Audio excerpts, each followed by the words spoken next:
সোনালী রোদে পড়ন্ত বিকেলে বিশ্বের দীর্ঘতম সমুদ্র সৈকতের আকাশে উঠছে নানা রঙের ঘুড়ি। তখন তা দেখে আনন্দে মেতে ওঠেন দেশের বিভিন্ন প্রান্ত থেকে আসা পর্যটক ও দর্শনার্থীরা।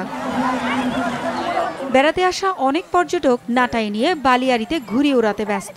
আর সৈকতের এই ঘুড়ি উৎসবে এসে কেউ ফিরে যাচ্ছেন শৈশবে, আবার কেউ বা আচ্ছন্ন মুগ্ধতায়। সৈকতে এই ঘুড়ি উৎসব বাংলা নববর্ষ বরণে ভিন্ন মাত্রা যোগ করেছে বলে মনে করেন পর্যটকরা। খুবই ভালো লাগতেছে, বিশেষ করে এখানে এসে ঘুড়ি উড়াতে পেরে আরো ভালো লাগতেছে, অন্যরকম একটা পরিবেশ। বাচ্চারা খুবই আনন্দ পাচ্ছে আকাশের দিকে তাকাইয়া, কিন্তু কেউ সমুদ্রের দিকে তাকাচ্ছে না। আর পুরো দৃষ্টিতে সবার আকাশের দিকে চলে গেছে। স্মৃতিটা সেটা অনেকদিন পর ফিরে আসছে এবং সত্যি কথা মনে হচ্ছে ছোটবেলায় ফিরে গিয়েছি। প্রশাসনের এই উদ্যোগকে সাধুবাদ জানাচ্ছি।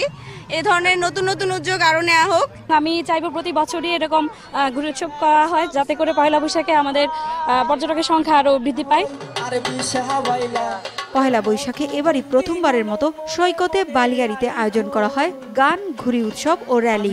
বাঙালির এই যে চিরায়ত ঐতিহ্য আমাদের ঘুড়ি, এটাকে পর্যটকরা উপভোগ করবে। মূলত পর্যটকদের আকর্ষণের জন্যই, পর্যটনের বিকাশের জন্যই আমাদের এই আজকের এই আয়োজন।